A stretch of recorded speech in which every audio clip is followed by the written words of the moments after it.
Back in the day, do you ever remember people comparing Goku to this anime character known as Pegasus, Seiya, from the Saint Seiya anime manga? I guess he's technically a human, but a human in the vaguest sense. I mean, it's an anime after all, so just because you're human doesn't really mean crap. It's a universe, an anime universe, where it's heavily inspired from the Greek myth, like actual deities from the Greek lore. Like, for example, there's an incarnation of Athena that always pops up because of the gods. Even Zeus exists in this universe. And Hades. Pegasus just so happens to be one of these knights of Athena. Yes, he's a 13-year-old kid. Birthplace was Japan. Training, yeah, there's a lot of training. He's an anime character. He trained in Sanctuary, Greece.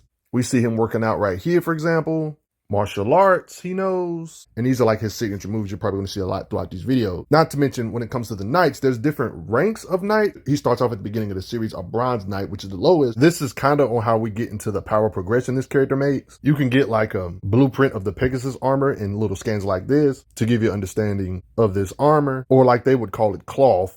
And as you can see, it literally looks like a Pegasus. If you're wondering on why some of these cloths look different, some of these cloths got damaged and they had to get repaired and they look different. That's the visual differences you are seeing. So the progress is apparent. No lie, some of these armors you can just tell are absurdly powerful. It's talked about here, cloths revived with the god's blood can approach the level of a sacred armor. They become god cloths. This is something you're going to see me bring back up later on in the video. I'm just kind of showing you the progress his armor and himself has went throughout this series. Goddess's blood. What's up with people getting their final forms or final gear because being anointed with a deity's blood? Thanks to Athena's blood stated here, the final cloth. It covers up a pretty much big chunk of their body, the god cloths. And let me just handle the elephant in the room. These characters do not need their armor to be extremely powerful. It just helps, add on, give them more defense. Obviously, like an armor should give you more defense. If you think simply wearing the armor is what makes you strong, then you've got the wrong idea. That saints wield superhuman power only by exploding the cosmos within them? The cloth is no different. Your soul and power must align with it. The true capabilities of any knight are not decided simply by whatever armor they may be wearing. Cosmo means everything. The knight who burns their inner Cosmo the brightest is the one with the power to win. The reason why the Gold Knights stand above all others is because they've refined their Cosmo. It's almost like a worthy type of thing because sometimes the cloths will come to you on their own, like it's alive. Like there'll be even times where the armors will cross extra dimensional space. So why are they strong? Well, it's this inner energy everybody has. Similar to how the Big Bang gives off this certain amount of energy, everybody has this energy in them known as Cosmo. They call it like your body has a mini universe born from the Big Bang. Their power, it comes from basically controlling this inner energy, making your mini universe explode, burning it. That's how these beings generate superhuman power, by causing their mini universe within their body explode, refining this technique. It's kind of like in Dragon Ball Z on how the high tier fighters can control their inner energy really good. But the main difference in this Saint Seiya universe is that they're controlling their inner universe. Their battle moves mimic the creation of the universe because the stars are made of those same atoms that you can use. This energy may sound very simplistic, but due to the nature of how everything has atoms, and this power allows you to break the atoms within stuff and allowing you to shatter different things, it does seem pretty clear-cut, like, oh, it's just straight up destructive power alone. But this power, this Cosmo abilities pretty much allow you to do some of the most versatile things ever, like protect beings from radiation. That's why there's a lot of different Cosmo users doing different things or perks. Like there's certain Cosmo users in this universe that can freeze things by stopping the atoms, slowing them down, because they can just immobilize the atoms by using the power of your Cosmo. Cosmo can generate heat, the obvious strength and speed and stuff. Cosmo allows beings to heal. His fate hangs in the hands of his Cosmo, and thanks to his Cosmo, he can heal himself, when otherwise it technically should be lethal. You could say he can make Cosmo wings to fly, constructs basically. In this universe, senses are a big thing. Go beyond that, and you would realize that the ultimate Cosmo in its true form is a seventh sense. Humans have 5 senses. An instinct is often referred to as the 6th. Which means the 7th sense is yet another that goes even beyond that. The 7th sense is not something that someone can help you find. It is something that you must awaken entirely on your own. It's pointless unless we awaken the 7th sense with our Cosmo. Like there was these occasions where he wasn't officially a Gold Knight yet, but he was like talked about how his power keeps blooming, his Cosmo keeps rising, progress on how he could surpass the Gold Knight via progress. Keeping at it this rate, he says, this Gold Knight says. In a weird way, these senses kind of remind me of transformations because you get ridiculously more perks just from awakening an extra sense in this universe. And then when we go to the eighth sense, it's even talked about how even out of all the gold knights, only one had this. So it's even rare among gold knights for them to have an eighth sense. So senses are a big thing. When it comes to his strength, all that Cosmo stuff kind of relates. However hard he can squeeze, this is probably because of his level of Cosmo at this time, cracking his armor. This is just his grip strength. This isn't a weightlifting power anime or nothing, but something known as miracles is something I'm going to bring back up later on in this video. But they say, and I quote,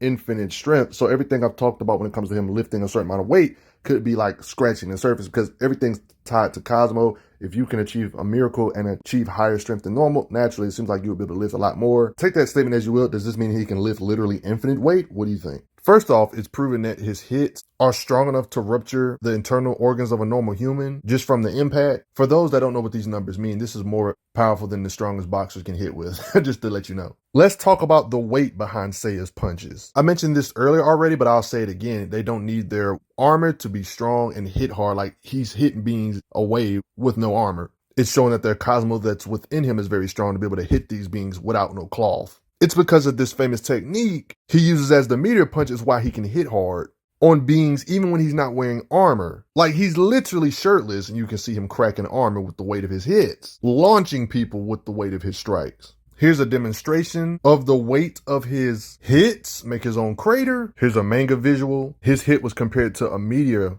Like you can see the angle of what Seiya created. This type of crater isn't a one-time thing. We can all agree he can punch through brick walls with laughable ease. I mean, just look at the collateral of the environment and how the walls and stuff react to these beings hitting each other and such. Cracking a cloth here with a strike hits hard enough to shatter a being's armor. While he doesn't have no cloth on himself, he's out here sending golden beings with golden armors flying and cracking the walls behind him. I'm honestly about to name Pegasus the Cloth Buster or Armor Buster at this point. Let's all be honest, he can punch down buildings without no armor. Let's be real. Seiya had to clash with this dude. It was stated, the sheer force made Mount Fuji tremble. This pretty much proves that Seiya can tremble mountains. If you want to look at it that way, like the being he's facing can hit so hard that they can cause earthquakes, causing a chain eruption. So it's pretty evident that Seiya, even in his earliest, weakest days, can hit hard enough with no cloth to shake mountains or volcanoes or whatever. True knights, which Seiya does end up becoming, can make their Cosmo within their body explode so good to the point where they can split the earth and smash stars. There's legit weapons in this universe, just casual weapons that have the power to crush stars. If their universe is anything like our universe, that would automatically mean planetoids that are smaller than Earth, like the moon, he really shouldn't have no problem shattering, because planets bigger than the Earth, they state, true knights can split with their hits if they're good enough with Cosmo. But then they go farther by saying smash the stars, more than one. Meaning that not only are they wave above earth shattering, but they're leagues upon leagues above earth shattering, being able to shatter more than one star apparently. Having the raw power to blow up stars or smash stars, destroy stars would mean your hits would be heavier than the force needed to blow up a whole bunch of planet Earth-sized structures, you know. I mean, there's even scenes like this when they're talking about how to use your Cosmo for destructive capabilities. The imagery they use, like this is like a illustration, of course, like the imagery they use implied being able to destroy multiple planets with your raw power output and stuff. So this kind of stuff just adds more fuel to the conversation. Some of the beings he has to fight are like gold cloth users. Friendly reminder that these gold knights that Pegasus has to box it out with, and he eventually got strong enough to hurt these beings. These beings working together, 3 gold knights united, can unleash a technique with so much power it's compared to the Big Bang, the explosion that created the universe. And for those thinking, oh, it's not Big Bang level because it has such a small aerial effect, the manga particularly says that the power of the Big Bang was focused on a single point, like it's a concentrated attack that's not a wide aerial effect. The Athena exclamation, it focuses on us upon a single point. We've seen Seiya literally visually withstand attacks from these gold level beings, and apparently 3 gold saints can make an explosion like similar to the Big Bang at their mat. These are the type of attacks he has to reflect backwards at the enemy. Pegasus was fighting this guy. This is why Pegasus deflecting this attack is impressive, because this being has already proved he can shatter multiple stars, basically. Gold saints in general can release energy comparable to suns. It's stated again that they can crush even stars. And when it comes to facing golden saint beings that can dish out a certain amount of power, they can get hit, withstand a certain amount of power, and Seiya broke his horn based on the beings he's fighting, it would be silly at this point for you to believe his hits couldn't mess up multiple stuns. And when it talks about like the gold saints in general, just all of them in general are implied to have sun type power. You see what I mean? Like they talk about how the infinite power of the sun is stored within them and stuff. Like this is a good bare minimum. At this point, he can't hard enough to mess up the solar system, or more than one if we're being honest. Armors that apparently have unstoppable defense, like these scales, they call them, beings that are comparable to Gold Knight's durability. Like it's even talked about here, like this shield, for example, they literally stated verbatim, the shield is so powerful, it can really destroy planets and stars. I told you Pegasus is the armor buster, or the cloth buster. Destroying solar systems and stars is one thing, but there's beings that literally have techniques known as the Galaxian explosion. This name is like a constant name, animation or manga. Pegasus has to punch blast through these type of techniques. Like you see how here they portray the Galaxian explosion. Seiya was able to overpower this kind of power. There's two ways you can look at this. You can take this or interpret this feat as it can only destroy some planets and stars in the Milky Way galaxy. You could interpret this as the power of this can destroy all the stars and planets of the Milky Way galaxy. Based on the fact it's pretty obvious they can definitely level solar systems at this point, I wouldn't doubt Pegasus overpowered an attack that can actually level an actual galaxy. I'm not a big fan of names being the power level of an attack, but in this case it seems to fit. Of Seiya overpowering an attack that could have leveled the stars of the Milky Way galaxy, the planets and stars of it. So several I don't think he would have said that if he meant like 5 planets or 6 or 8 or something. If we were to take this statement seriously, would you agree this would pretty much confirm galaxy shattering type punching power or blast power? Overpowering this being's attack. The way this is worded, it's implied he's talking about destroying all the planets and stars, his attack being that powerful. I just want to put this in perspective on what this means, guys. If they're talking about every single planet and star in the Milky Way galaxy, that's 200 billion stars in the Milky Way galaxy and 50 billion planets. He can hit so many times more force needed to shatter a whole bunch of stars, it's not even funny. I mean, there's guys like Poseidon, for example, whose power is so crazy that it was even stated that the cosmos was so crazy that it could encompass the universe. You remember how earlier I talked about the 7th sense and the 8th sense are basically like transformations in this universe? Well, I never did mention this thing known as miracles. It's basically another level even higher, something that's exactly what the name implies, a literal miracle. Humans can emit infinite strength and bring about miracles that surpass the gods. It's because of stuff like this, Pegasus was able to destroy this structure. They talk about it here even more about miracles, a power that allows them to approach the gods. Is their ability to create miracles. Is he about to cause a miracle in front of me, the sea god Poseidon? He hit this thing this hard, breaking apart, causing all of this. You're probably wondering, why is this impressive? Well, this temple is so freaking powerful. Even if it was the destruction of the well, actually, this is a men's translation. They didn't say galaxy here. I did my own personal translation. Is that this pillar is so indestructible that even if the end of the universe came, it would still stand. Universe destruction can't even take down this pillar. Just to prove the translation is legit, like you see the Japanese, yep, I'm personally about to translate it in 5, 4, 3, 2, 1. And this is what it comes out to. They said not even the destruction of the universe could make this pillar collapse, this temple, compared to the other ones. This one was extra durable because they even talk about how these weapons could destroy the other 7 pillars, but they couldn't do it to this one. Keep in mind, these weapons that they're stating can't destroy this pillar can crush stars. They can crush the other pillars, they can't crush Poseidon's one. But these weapons couldn't even put a mark on this pillar, so let you know how powerful Seiya would have had to be. Making a miracle, this would imply he would be able to hit with more force than the end of the universe. So stuff like galaxy deleting shouldn't be an issue at this point. He literally broke something that even the end of the universe wouldn't break. I mean, what else could this mean? He can hit with universe-shattering destructive type force. So all that stuff about earlier when they kept on bringing up Big Bang, I know they're talking about exploding their cosmos in their body into a Big Bang, but it seems like they should be taken literally of how hard they can hit too, based on the stuff we've actually seen them do. Seiya broke something that could have withstood the universe destruction, and they state on panel about he created his own Big Bang because his cosmos exploded in crap. I love how these puns start to add up. It's one of them situations, even if you want to lowball it and use this mistranslation, even though I personally translated the real thing, that would still prove that bare minimally he can bust galaxies. A galaxy. He broke something that could survive a galaxy being wiped out. But nah, the real translation is that this pillar could survive the end of the universe. If you somehow don't believe they can produce Big Bang-like power, okay, remember earlier how I brought up the God cloth? Well, I'm back to it. The Olympian gods of this universe are supposed to be like unsurpassable, and Pegasus, thanks to miracles, because humans can emit infinite strength and bring about miracles that surpass the gods. His power level literally rose to a new height, and they even use the word infinite over and over again. Infinitely higher, infinite, like If they really mean he rose his power or Cosmo infinitely, that would imply being able to destroy an infinite universe-sized structure. Elevate your Cosmo to the ultimate degree, let it burn higher and higher than ever before. He can actually compete with the actual gods. The weight of his hits can actually mess up the armor of this god, like you can visually see it for yourself, shattering this being's armor and murking him. He even says, this shouldn't be possible. I'm a god. I cannot fall to a mere mortal. That's impossible. So yeah, he done something that's impossible thanks to miracles with his sacred armor. The god cloth is such another level than the gold cloth. Gold cloths straight up get shattered like it ain't nothing. Yeah.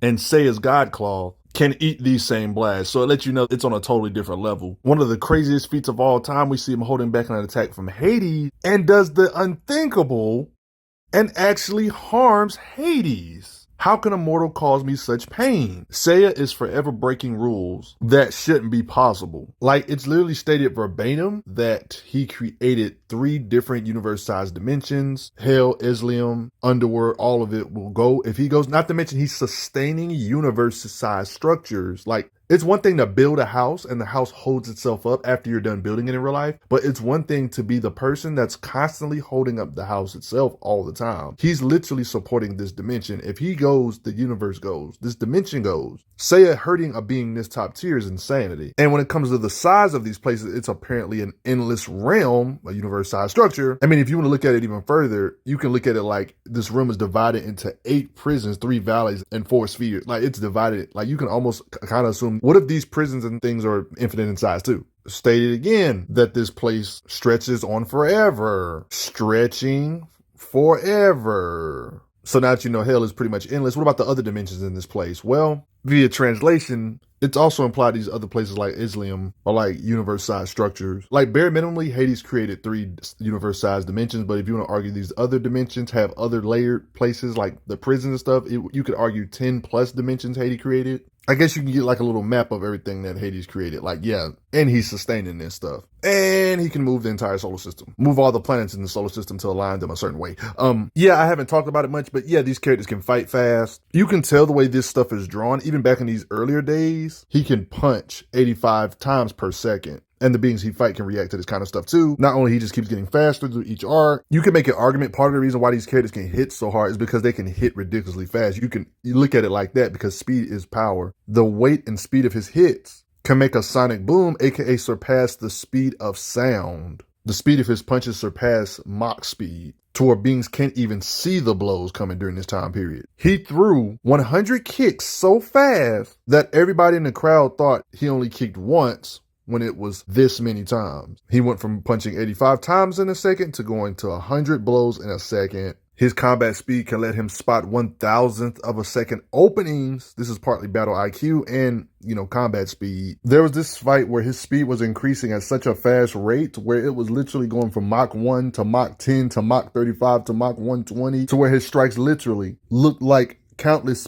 streams or rays of light speed punches. This was during the time when he was unlocking the 7th sense stuff. When your Cosmo rises, your speed also rises. So it's almost like you can kind of get an idea of somebody's power level based on their combat speed. When he gets different claws, like the golden armors and stuff, he got better armors now, like as you've seen throughout this video, but even back in the golden armor days, he can react to light speed attacks. This is a consistent theme of dodging or blocking of this stuff, this level of speed. Even stated here by another gold knight that he would have to be able to move at light speed to be able to dodge one of his attacks. Okay, I think you guys get the point. Yeah, another light speed dodging feat. I mean, this is a guy that can hit with 100 million blows per second.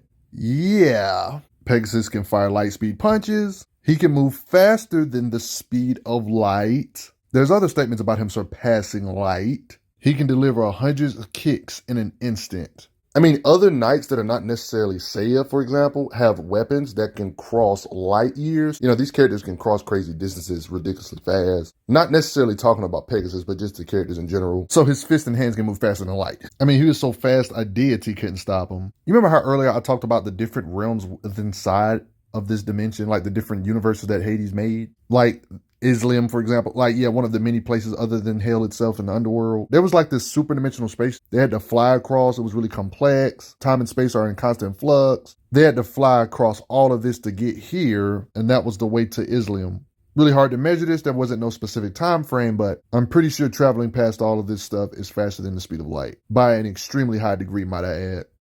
You see them flying as like a streak, flying to one of the other universe-sized dimensions. They even talk about it. Beyond 10 billion lights, past 100 billion miles of darkness, one finally reaches a world, an endless meadow said to lie upstream from the river.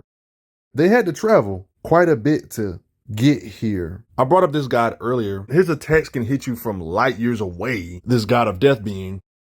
This is like dang near close to infinite distance or infinite distance away. And this is the being Seiya had to compete against in fighting speed and just fight this guy. Like, I don't think you guys understand what's going on. All right, we're getting into some incalculable type speed, guys. This being was able to attack somebody from another universe, and his attack was able to reach all the way to another universe. What? Even though the universe itself is infinitely apart? Like, beings like this is who Pegasus have to give hands to. Beings is fast. It's kind of like Dragon Ball Z. The more your Cosmo increases, the more their speed increases. In order to use a God cloth, which Seiya does have, I've already talked about in this video, you have to raise your Cosmo to infinite, apparently, if this is not an exaggeration. Your speed would technically have to be infinite too if your Cosmo increases infinitely, because it's talked about on pages like this when it's talking about the lore of Saint Seiya. When I translate this right here, it's talked about how Cosmo and speed are closely related. So if your Cosmo is technically infinite in a three-dimensional sense, that would technically, wouldn't that make your speed infinite? Or very least way faster than light speed if a gold knight is light speed. If your Cosmo raises to the level of a god cloth, you would automatically be way faster than light speed. Or if you want to really take what they said seriously about your Cosmo raising infinitely, that would be like infinite speed. Yeah, the speed starts becoming incalculable. I know. Really hard to put a number on the madness. What do you think? Do you think he's just massively faster than light, or do you think he actually can achieve infinite speed? I mean, here's an example of your Cosmo and your speed being related. It's talking about how I burned my Cosmo here. And as his Cosmo levels were increasing, his speed wasn't increasing at a rapid rate, so that you know it is related. But yeah, guys, I hope you all enjoy. Just a friendly reminder, even the gold knights that are not the highest ranked knights, just 3 of these beings, concentrating and combining their energy together can produce a big bang level power. Just 3 of these beings. Never forget that. So if gold armored beings that are not even the top of the food chain can produce 1/3 energy similar to the Big Bang, the Gold Knight states, which Seiya did get and surpassed, of course, what do you think his God cloth can do, which is way above every gold saint? I mean, his punches hurt Hades, and he actually defeated an actual deity that wasn't necessarily Hades, but I hope you all enjoyed. Is he scary strong? Did you like the video yet? And I gotta say thanks for the donations. Respect Pegasus Seiya. I'm glad you are enjoying your time on the channel. Make sure you check out the playlist on the channel to see other How Strong videos. If you like what this channel is offering, make sure you hit that subscribe button, and I will see you guys later.